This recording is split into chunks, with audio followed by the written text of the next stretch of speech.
নমস্কার আমার সকল ইউটিউব বন্ধুরা, আশা করি সকলেই ভালো আছেন। আজ হচ্ছে আমাদের বৃন্দাবন ভ্রমণের দ্বিতীয় দিন। তো আমরা সকালবেলায় ঘুম থেকে উঠে ফ্রেশ হয়ে কিছু টিফিন করে চলে গিয়েছিলাম নিধিবন। সেই নিধিবন যেখানে রয়েছে চারিদিক তুলসীর বন, তুলসী গাছে ভরা। সেগুলো কিন্তু সাধারণ কোনো তুলসী না, সেগুলো দিনের বেলা হয়তো তুলসী গাছ হয়ে থাকে, দিনের বেলা মানুষজন সেগুলোকে তুলসী গাছের রূপে দেখে, কিন্তু রাতের বেলা সেগুলো হয়ে যায় গোপী এবং গোপিনী। আর এখানে রাতের বেলা কৃষ্ণ আসেন লীলা করতে। ওখানকার মানুষেরা কিন্তু এই কথাই বলে, সামান্য কীট পতঙ্গ থেকে শুরু করে কোনো জন্তু জানোয়ার কেউ এখানে থাকে না, কোনো বাদল কিচ্ছু না। রাত্রেবেলা এখানে কোনো মানুষ, কোনো জীবজন্তু কেউ থাকে না। এখানে রাত্রেবেলা শ্রীকৃষ্ণ স্বয়ং আসেন লীলা করতে। তো নিধিবন ঘুরে দেখার পর তার আশেপাশের কিছু মন্দিরও আমরা দেখেছিলাম। সেই সঙ্গে চলে গিয়েছিলাম আমরা সেই রাধারমণ মন্দির। সেই মন্দিরও অপূর্ব সুন্দর। আর বলেইছিলাম আপনাদের যে বৃন্দাবনে গিয়ে আমরা কোনো মন্দির খালি দেখিনি, মানুষের সমারোহের ভর্তি সমস্ত মন্দির প্রাঙ্গণ।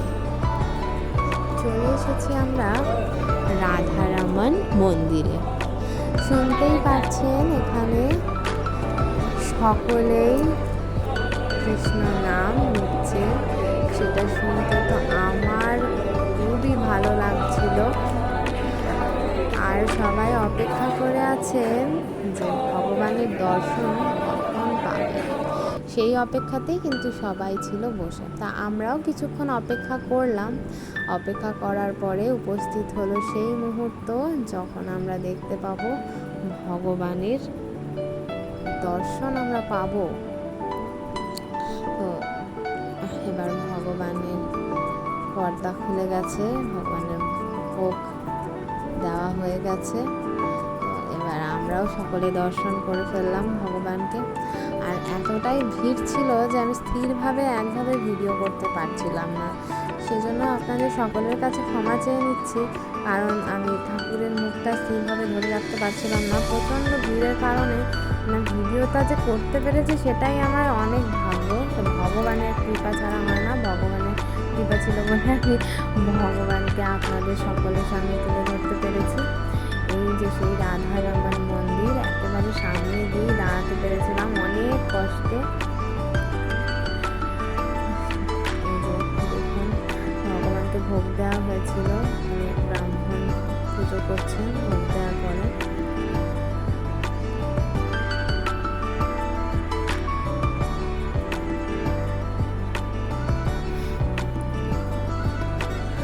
অনেকক্ষণ দাঁড়িয়েছিলাম, কিন্তু ভিড়ের মধ্যে এত ঠেলাঠেলি শেষ পর্যন্ত আর থাকতে পারলাম না, শেষ পর্যন্ত বেরিয়ে যেতে বাধ্য হয়েছিলাম।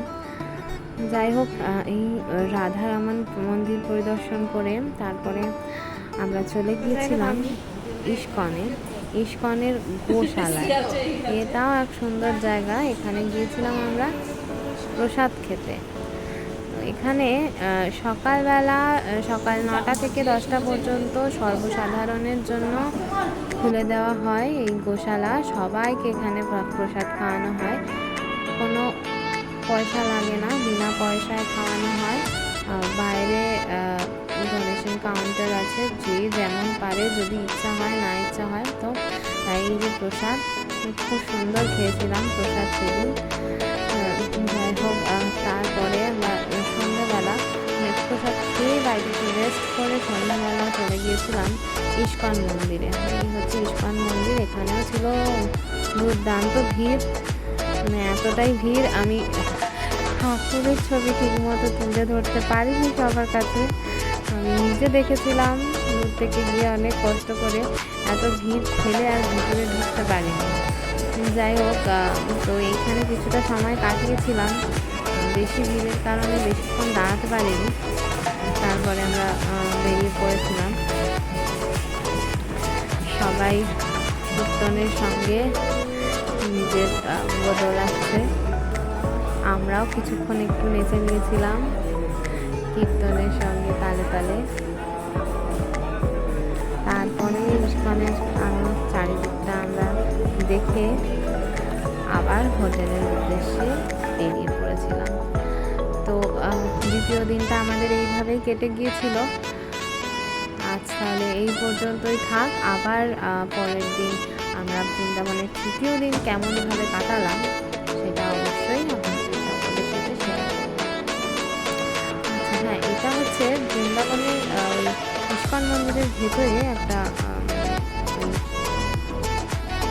মিউজিয়াম মতো একটা আছে। তো সেইখানেই এই গ্লোবটার ছবি সেটাই তুলে ধরেছিলাম। আর এইটা তো আমার অপূর্ব সুন্দর লেগেছিল। আর ইনি হচ্ছেন প্রভুপাদ।